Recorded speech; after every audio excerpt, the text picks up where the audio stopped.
시청자 여러분 안녕하십니까. 글로벌 리더 박민홍입니다. 디지털 교과서 시대가 도래함에 따라 미래 사회가 요구하는 인재상의 기준도 변하고 있습니다. 전북특별자치도 교육청은 교육의 변화에 발맞추어 학생들의 창의적 문제 해결력과 글로벌 소통 역량 강화를 위해 다각적인 교육 혁신을 진행해 왔는데요. 오늘 글로벌 리더에서는 전북특별자치도 교육청 서거석 교육감을 모시고 자세한 이야기 나눠보도록 하겠습니다.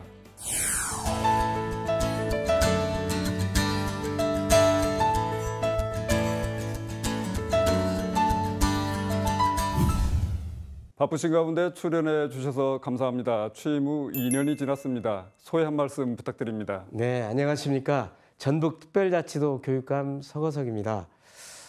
그간 우리 전북교육청 전 교직원이 침체된 전북교육을 다시 살려내기 위해서 불철주야 전심전력으로 노력했습니다. 그 결과 교육부 종합평가 작년에 이어서 2년 연속 최우수 교육청에 선정이 됐습니다. 그간 학력 신장 그리고 교권 회복, 수업 혁신을 위해서 많은 노력을 한 결과 이제 학교 현장에서도 새로운 바람이 불고 있어서 보람을 느끼고 있습니다. 취임 초부터 기초학력 향상을 위해서 총력을 기울이셨는데요. 만족할 만한 성과가 나타나고 있는지 궁금합니다. 네, 지난해 3월 오래간만에 기초학력 진단 평가를 했습니다. 그랬더니 혹시나 했는데 역시나 결과는 참담할 정도로 매우 나빴습니다. 그래서 작년 3월 이후에 이제 수업 이후 방과 후에 그 미달 학생들을 남겨서 별도로 보충 학습 프로그램을 시행을 했는데요. 12월에 다시 얼마나 향상이 됐나 하는 것을 평가를 해봤더니 초등학교 경우에는 미달 학생의 3분의 2 정도가 그리고 중학교, 고등학교는 한 3분의 1 정도가 그 미달 상태에서 벗어났습니다. 그래서 상당한 성과가 있었다 이렇게 보고 있습니다. 2년 연속 전국 최우수 교육청으로 선정됐다고 하셨는데요. 최우수 등급으로 인정받은 성과는 어떤 부분인지 설명해 주시죠. 네, 저희가 전체적으로 4개 영역 18개 지표를 아주 우수한 성적으로 모두 통과를 했는데요. 이제 그중에서 학교폭력 근절을 위한 노력이라든가 또는 늘봄 학교 지원, 또 디지털 기반 수업 혁신, 그리고 사교육 경감을 위한 노력, 또 직업교육 활성화 이런 데에서 아주 우수한 성적을 거뒀고요. 특히 학교폭력 근절을 위한 노력은 17개 시도교육청 전체 중에서 이제 가장 우수한 그런 정책 4가지를 꼽았는데 거기에 해당이 됐습니다. 그래서 별도의 또 예산도 받는 걸로 되어 있습니다. 지금까지 기조를 유지해왔던 교육감님의 교육 철학은 무엇이라고 설명하실 수 있으시죠? 저의 교육 철학이라고 한다면 학생 중심 미래 교육이라고 할 수가 있는데요. 모든 교육의 중심에 학생이 있어야 된다 하는 건데 거기에서 중요한 것은 대전제가 교권이 탄탄하게 보장돼야 된다는 것. 이것을 전제로 하고 있고요. 그래서 모든 교육 정책과 행정은 그것이 학생에게 필요한 것인가 또 학생에게 유익한 것인가 하는 것으로부터 그러한 질문으로부터 출발이 돼야 된다 이렇게 생각을 하고 있고요. 또 제가 생각하고는 그 학생 중심은 학생 한 명 한 명의 잠재력과 가능성에 맞춰서 맞춤형으로 교육을 하는 거고 그다음에 100명의 아이가 있다면 한 개의 길을 아이들한테 강요하는 것이 아니라 각자 맞는 100개의 길을 열어주고 또 그 길로 갈 수 있도록 도와주는 그런 교육이 돼야 된다 이렇게 생각을 합니다.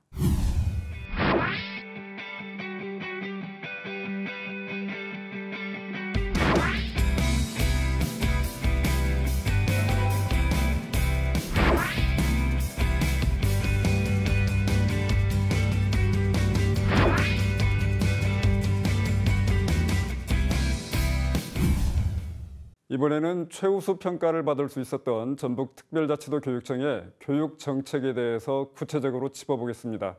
앞서 말씀하신 최우수 교육청 평가에서 AI 디지털 교과서 도입에 대비한 교사 연수와 또 교실 환경 구축에서 높은 점수를 받으셨다고 하셨는데요. 그 구체적인 내용에 대해서 설명해 주시기 바랍니다. 제가 취임하기 전까지는 이 미래 교육에 대한 준비가 너무나 소홀히 됐습니다. 우선 미래 교육을 제대로 하려면 이제 디지털 기기를 활용을 해야 되는데요. 그러면 아이들에게 충분한 디지털 기기를 보급을 해야 되고 또 이 스마트 칠판도 갖춰야 되고요.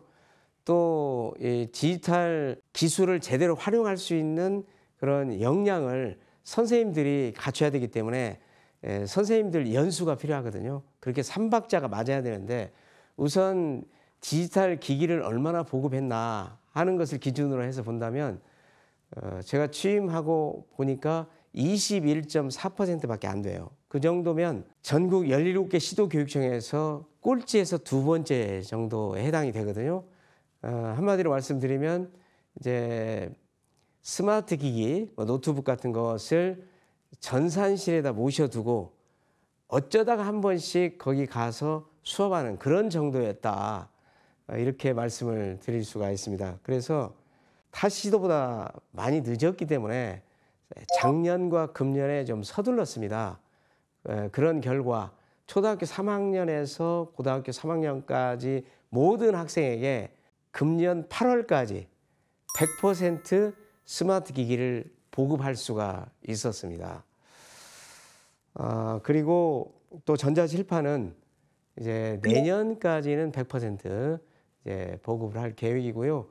자, 이렇게 우리가 이제 스마트 기기를 다른 지역보다도 이제 늦게 보급을 하다 보니까 여러 가지 또 어려운 점이 있었죠. 그런데 그 후발주자로서 오히려 이제 늦게 하기 때문에 더 좋은 점도 있었습니다. 예를 들면 그 다른 지역은 우리 전북보다도 한 4, 5년 전부터 이 스마트 기기를 보급을 해가지고 수업에 활용을 했거든요. 그러다 보니까 여러 가지 문제점들이 발생이 됐어요. 뿐만 아니라 그 문제점에 대한 또 대책도 마련을 했거든요. 그러니까 우리는 이제 짧은 기간에 준비를 하고 또 다른 지역에서 겪었던 어떤 시행착오 이것을 그 대책까지 다 받아서 개선을 하기 때문에 이제 그런 점은 또 좋았고요. 또 다른 지역은 여러 해에 걸쳐서 스마트 기기를 준비를 하다 보니까 여러 기종을 쓸 수밖에 없었거든요. 근데 우리는 늦었지만 작년, 금년 단일 기종으로 그 기기를 구입을 하다 보니까 또 좋은 점이 있었어요. 이를테면 이제 아이들이 학년이 올라간다든가 바뀐다든가 선생님이 바뀌어도 그 스마트 기기는 그대로 달라지지 않기 때문에 아무런 문제가 없게 되겠죠.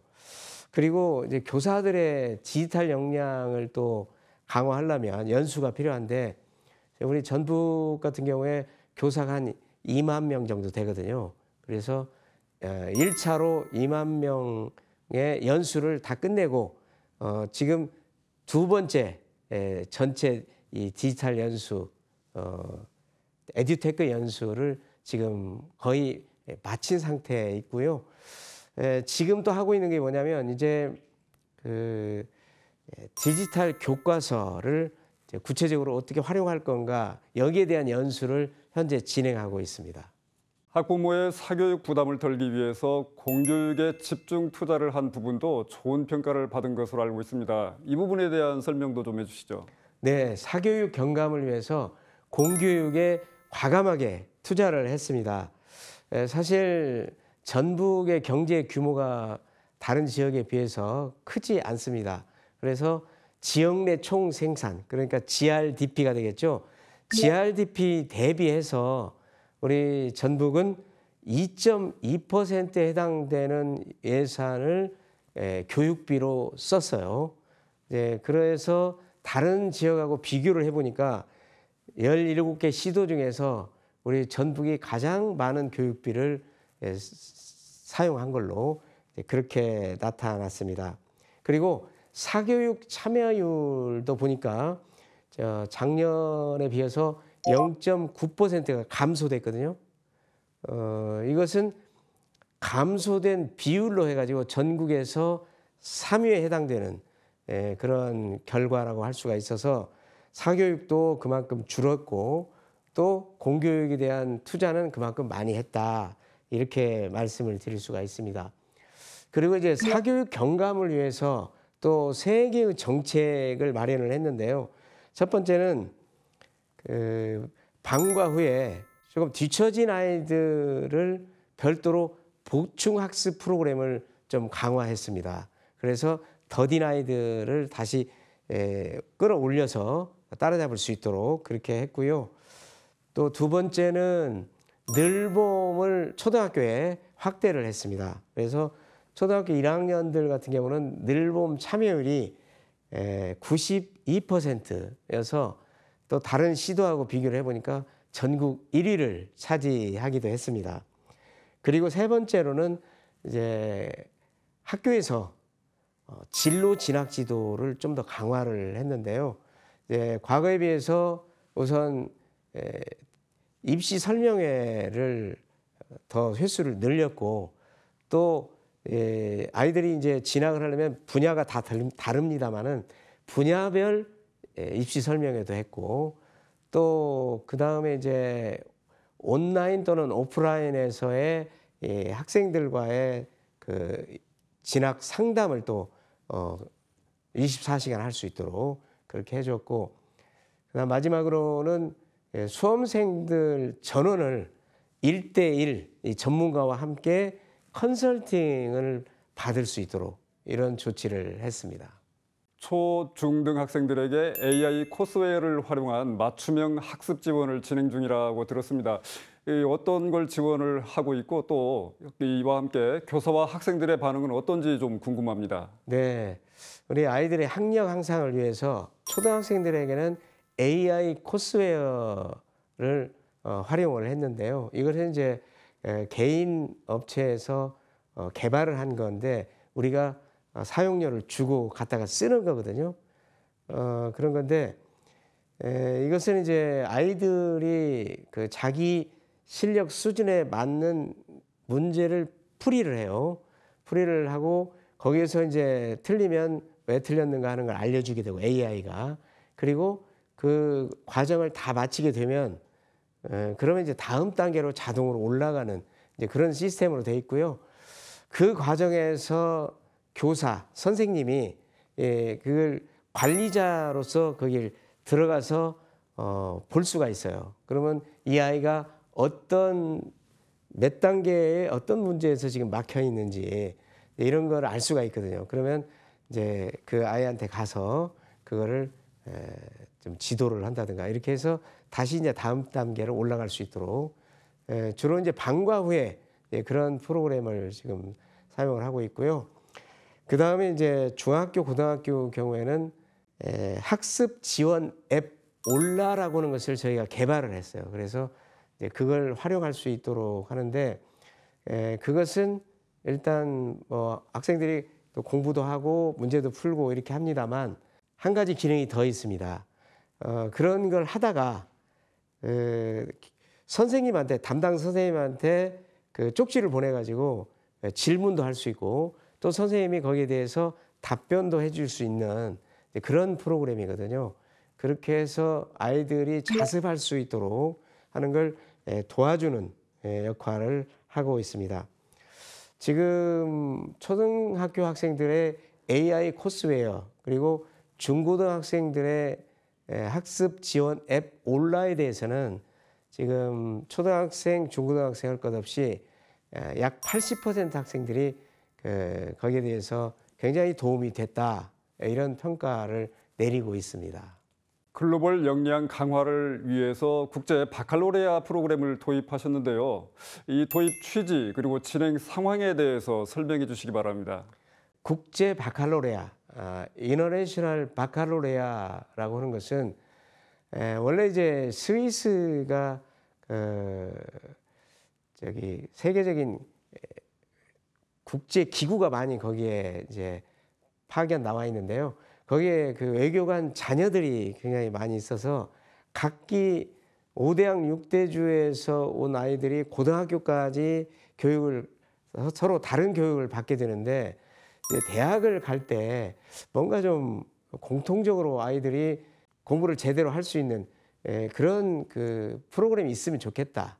이런 필요에 의해서 스위스에서 만들어진 지금은 이제 국제적으로 완전히 공인이 된 프로그램입니다. 교육 프로그램인데 지금 현재 162개국에서 약 한 8,200개 정도의 초등학교, 중학교, 고등학교에서 이 IB 교육 프로그램을 현재 운영을 하고 있어요. 그런데 이 IB 프로그램하고 지금 그동안 우리 한국에서 현재 시행하고 있던 그 교육 방법 또 평가 방법하고 좀 비교를 해본다면 우리 한국은 그동안 주로 이제 주입식 교육 그리고 객관식 평가가 주를 이루었죠. 물론 최근 들어서 논술 그런 발표 토론 이런 것도 이제 가미를 하고 있습니다만은 이 IB 교육 프로그램은 기본적으로 탐구형 토론식 수업 그리고 또 평가는 논서술형 평가를 하고 있기 때문에 우리가 이제 지금 학교 다니는 아이들은 2030년, 40년 그 미래를 살아갈 아이들이지 않습니까? 그래서 이 아이들에게는 이제 미래 역량을 키워줘야 되는데 미래 역량 하면 대표적인 것이 창의력, 비판적 사고력, 협업 능력, 그리고 소통 능력, 뭐 예술적 감성, 인문학적 소양, 그리고 자기 주도성 이런 것인데 이러한 미래 역량을 길러주는데 최적화된 교육 프로그램이 바로 IB다. 이렇게 지금 평가가 되고 있습니다. 그래서 우리 한국에서는 지금 17개 시도교육청이 있습니다만은 현재 11개 시도교육청에서 이 IB 프로그램을 현재 채택을 하고 있어요. 우리 전북도 이제 금년 3월에 IB 본부와 협약을 맺어가지고 지금 이 프로그램을 받아들이고 있습니다만은 IB 프로그램은 3단계로 되어 있습니다. 그래서 우선 IB 교육에 대해서 관심을 가지고 그쪽 방향으로 나아가고 있는 그런 관심 학교가 있고요. 그 다음 단계가 후보 학교 그리고 마지막 세 번째 단계가 인증 학교 이렇게 되어 있는데 지금 1년이 채 안 됐습니다만 우리 한국 경우에는 관심 학교가 24개 그리고 후보 학교가 4개 그래서 모두 28개 관심 학교와 후보 학교를 운영을 하고 있습니다. 앞으로 이제 문제는 이 IB 교육과정을 이수를 했을 때 기존의 대학 입학 시험하고 어떻게 매칭을 시킬 건가 이제 그것이 문제인데 조금 시간이 걸리겠습니다만은 이제 IB 과정을 좀 더 확산이 된다면 IB 과정을 이수한 학생들만 따로 뽑는 그런 전형이 있을 것이고 지금은 수시 중에 IB 과정 이수 학생들을 뽑는 그런 학교들이 많이 있습니다.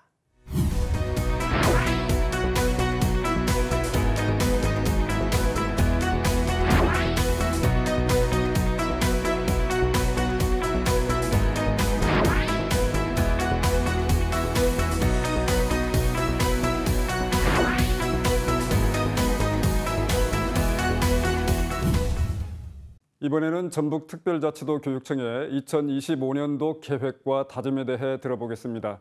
전북교육청에서 진행한 학생 해외연수 프로그램이 큰 호응을 얻었습니다. 2025년 해외연수 프로그램 계획도 알려주실 수 있으시죠? 네네.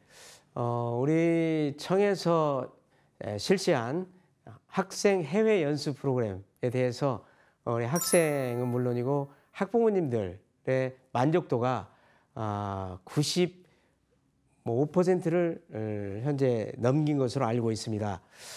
이 해외 연수는 세상이 얼마나 넓은가 하는 것을 어린 나이에 가서 보고 느끼는 것, 이것이 바로 글로벌 감각을 키우는 것이기 때문에 매우 중요하다 이렇게 생각을 합니다. 아마 아이들의 인생관이나 세계관을 정립하는 데도 크게 영향을 미칠 것으로 생각이 되고요. 이제 내년에는 1년 동안 한 3,000명 정도 해외 연수를 보낼 계획입니다. 그리고 현재 이제 해외 연수 프로그램들이 다양하게 있습니다만은 학기 도중에 외국에 있는 학생들과 서로 공동 수업을 합니다. 해외 교류 공동 수업, 화상으로 하게 됩니다만 그 수업을 하고 방학 때 그 학교를 방문하는 프로그램도 있고요. 또 이제 전문성을 가지고 있는 그런 프로그램도 있는데 특별히 과학에 관심을 많이 가지고 있는 아이들을 위해서 나사를 방문하는 그런 프로그램들, 또 글로벌 리더십 캠프, 특별히 소프트웨어나 AI에 관심이 많은 그런 아이들을 따로 모아서 또 다녀오는 캠프, 다문화 학생들 또 장애 학생들을 위한 그런 해외 연수도 이제 마련을 하고 있습니다. 2025년에 전북특별자치도 교육청이 중점적으로 추진할 계획에 대해서도 설명해 주시기 바랍니다. 네, 한 3가지 정도 들 수 있는데요. 뭐 앞에서도 나왔습니다만 무엇보다 가장 중요한 것은 학력 신장입니다. 그래서 방과 후 보충학습 프로그램을 좀 더 강화하고요. 그다음 초등학교 총괄평가를 시행하고 또 야간 자기주도 학습을 활성화시킬 겁니다. 고등학생들. 그다음 2번째는 역시 교권이 회복됐다. 교권이 신장이 됐다라고 하는 것을 이제 실제로 체감할 수 있는 체감도를 높이는 그런 정책을 사용할 겁니다. 그래서 아동복지법의 문제 조항을 개정해달라 이렇게 요구도 해야 될 것이고요. 악성 민원에 대해서는 강력 대응할 계획이고 교권 침해에 대해서도 역시 철저하게 교권을 보호할 계획입니다. 그다음 마지막으로 하나 더 한다면 교사들이 지금 업무로 과중된 상태거든요. 교사 업무를 줄이는 그 체감도, 교사 업무가 많이 줄었다는 것을 체감할 수 있는 정도로 정책을 사용할 계획입니다. 마지막으로 전북교육의 리더로서 다짐의 한 말씀 부탁드립니다. 네, 세상은 사람이 바꾸고 또 사람은 교육이 바꿉니다. 아이들은 곧 우리의 미래고 또 우리 지역의 미래고 대한민국의 미래다 이렇게 생각을 합니다. 결국 교육이 바로 서야만 우리 지역도 살 수가 있기 때문에 저는 우리 전북 교육을 살려서 그래서 전북 특별자치도를 바로 세우겠다. 교육 입도의 정신을 가지고 정진하겠습니다. 앞으로 아이들의 실력과 바른 인성을 키워서 우리 전북 교육이 한국 교육의 중심이 될 수 있도록 최선을 다하겠습니다.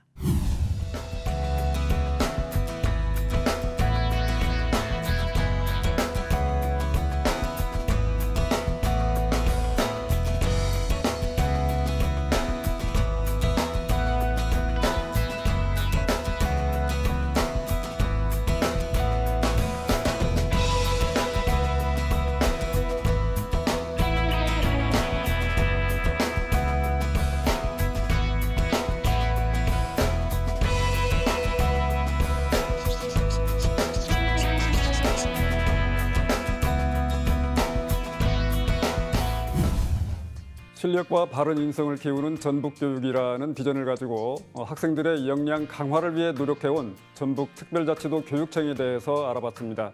2025년 새롭게 시작되는 디지털 교과서 시대에 더욱 완성도 있는 교육 환경을 구축하고 교육의 질을 높이고자 최선을 다하는 전북특별자치도 교육청의 미래를 힘껏 응원하겠습니다. 오늘 출연해 주신 서거석 교육감님 고맙습니다. 감사합니다.